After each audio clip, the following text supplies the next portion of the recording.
Dünya Türkmenleri. Dünya Türkmenleri.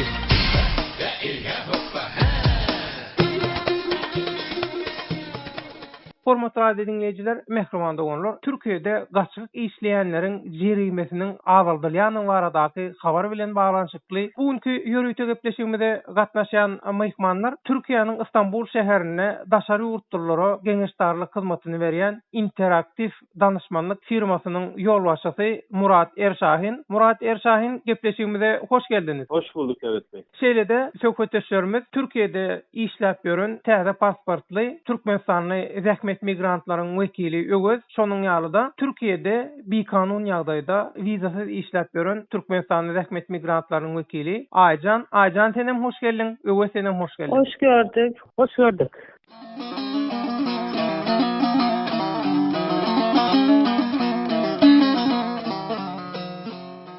Murat Erşahin, 2 Mart'ta güýje girjek kanuny üýtgeşiklik bilen bilelikde Türkiýede wizasyz gaçak ýagdaýda işläp ýörenden durmuşynda näme üýtger? Şunu bir dünýä türkmenlerine açyk aýdyň düşünür aýsaňyz. Söz sizde. Tabii evet. Bu 2 Mart 2016'da yürürlüğe girecek olan cezalarla ilgili indirimin ve kaynağı Türkiýede wizasyz gaçak ýagdaýda işläp ýörenleriň jerimi tölegleriniň azaldylýandygy barasynda 2016-njy ýylyň 2 Martynda güýje girjek kanuny üýtgeşiklik habarynyň çeşmesi bizim interaktiv danışmanlyk atly hukuk geňeşdarlygy hyzmatyny berýän firmamyz we Murat Erşahin.com atly internet sahypamyzdyr. Türkiýede daşary ýurtlar üçin kefiklenen belli tölegler bar. Türkiýede bir daşary ýurtda ýaşaýyş ruhsatyny almak islen mahaly şahadatnamy puly, wiza we ýyllyk ýaşaýyş möhlediniň pulunu tölemeli bolýar. Türkiýede bu tölegler 2011-nji ýylyň 1 aprelinde birleşdirilip ýeketäk töleg görnüşine getirildi. Türkiýanyň tölegler barasyndaky kanunda jerimelerin iň köp 5 ýyl möhlet görnüşinde hasaplanmalydygy aýdylýar.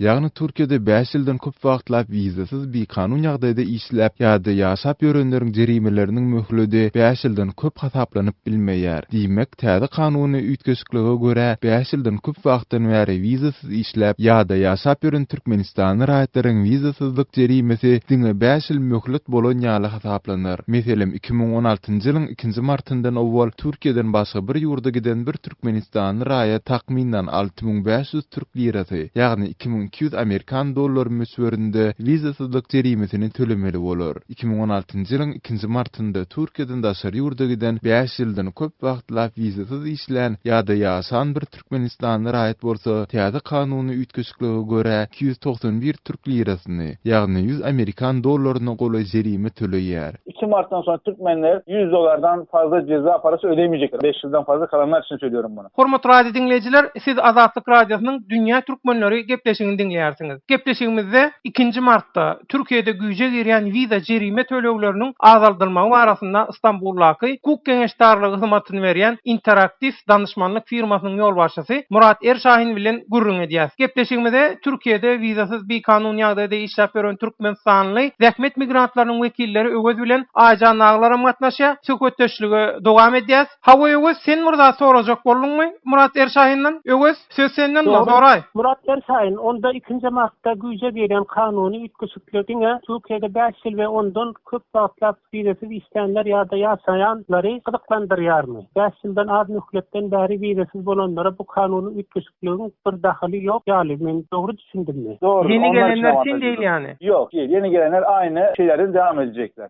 Elbetde, hut şeýle, ýagny bu kanuny üýtgeşiklik 5 ýyl we ondan köp wagtdan bäri Türkiýede wizasyz işläp ýa-da ýaşap ýörenleriň jerimesini $100 çeline azaldýar. Bu Türkiýanyň harçlar kanuny diýip adlandyrylýan tölegler kanundaky üýtgeşiklik bilen baglanşykly bir ýagdaý. Giriş yılına göre değişiyor. 2011 yılı için belirlenen 291 TL. Murat Erşahin, onu 5 ýyldan az wagtlap wizasyz bolan türkmenleriň jerimeleri barada anyk maglumat berip bilersiňizmi? 2012 yılında girenler 323 TL. 2013 yılında girenler için 370 TL. 5 ýyldan az wagtdan bäri Türkiýede wizasyz işläp ýa-da ýaşap ýören Türkmenistanyň raýatlarynyň jerimeleri gelen ýylına görä tapawutlanýar. Meselem 2011-nji ýylda Türkiýe gelenler 291 Türk lirasy, ýagny $100. 2012-nji ýylda gelenler 323 Türk lirasy, ýagny $110. 2013-nji ýylda gelenler 370 Türk lirasy, ýagny $130 golay.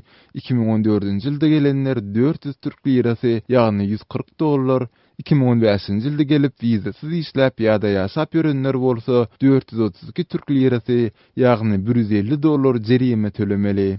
2015'te girenlerde 432 TL gibi böyle bir rakamlar var. Hawa öz ýagdaýym barada Murat Erşahyna sowal berjek diýipdiň. Murat Erşahin, men 6 ýyldan bäri Türkiýede wizasiz işläp ýörüm. Men ýaly 5 ýyldan köp wagtdan bäri wizasiz bolan bir Türkmenistanly raýat Türkiýede gören bu kanuny mümkinçilikden peýdalanyp mundan beýle kanuny ýagdaýda wizawy işlejek ýa-da ýaşajak bolsa näme etmeli? Hawa Murat Erşahin öwüň soragyna jogap bereli. İstanbul'da Aksaray'a çok yakın Yusufpaşa tramvaylarının karşısında yerimiz var. Kanuny ýagdaýda geçmek isleýän wizasiz gaçyk ýagdaýda işläp ýa-da ýaşap ýören Türkmenistanyň raýatlaryny ofisimizde maslahatlaşmaga çağırýarys. Sebäbi raýatyň şahsy dokumentlerini görmän we onuň öz boluşly ýagdaýyny öwrenmän anyk maglumat berip bilmeýär. Türkmenistanyň raýat owol näçe Türkiýe gelip gidipdir. Pasportyny ütgedipdirmi ýa-da ütgetmändirmi? Owol deport bolupdyrmy ýaly ýagdaýlara görä prosedurlar tapawut edýär. Şeýle mysal berip bileris. Ýagny 5 ýyldan köp wagtlap wizasiz Türkiýede bolan bir Türkmenistanyň raýat kanuny ýagdaýda geçmek üçin näçe çykdyjy etmeli bolar diýilende, meselem 2 martdan soň kanuny ýagdaýda geçmek üçin bize ýüz tutan bir Türkmenistanyň raýat wizasiz geçirilen möhlediniň jerimesi, gidiş gaýdyş uçur biletleri, wiza puly, geňeşdarlyk hyzmatynyň we dokumentleri taýýarlamaň tölegi jemi $650 bilen $710 arasynda bolýar. Şeýlelikde 2 martdan soň 5 ýyldan köp wagtdan bäri wizasiz bolan bir Türkmenistanyň raýat 2000 türk lirasyna ýagny $700 kanuny ýagdaýda geçip bilýär. $700 yani 2000 TL civarında bir para yasal duruma geçmiş oluyor.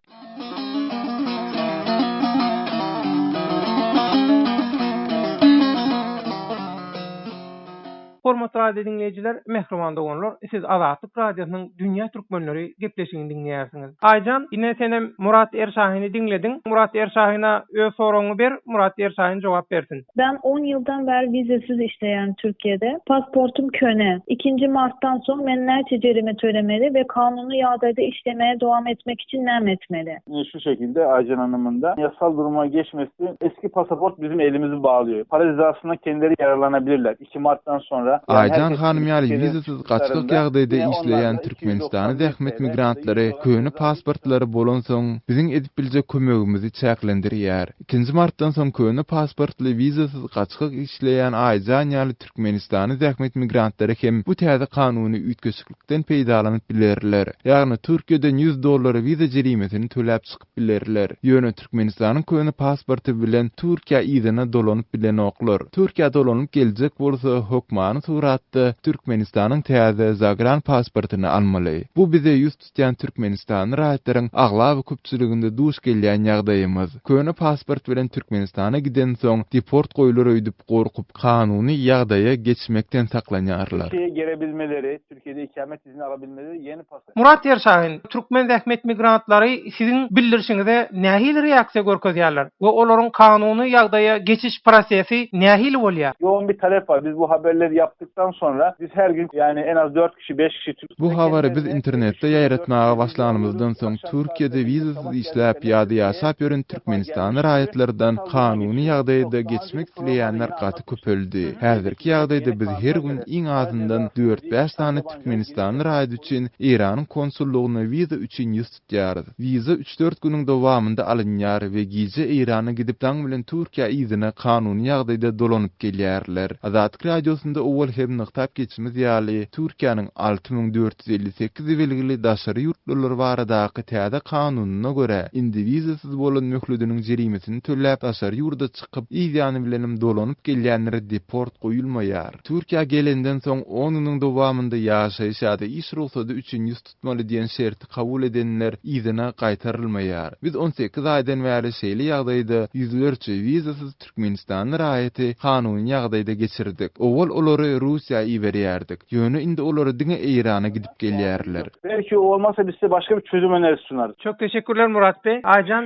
senem sag bol, öwe senem sag bolun. Size de sağ olun. Ben de sağ olsun aydıyım. Türkiye'de bir kanun işlep görenler için Ulakan Yardım Beri Azatlık Radyosu. Onun için ben minnettar. Sağ olsun aydarım.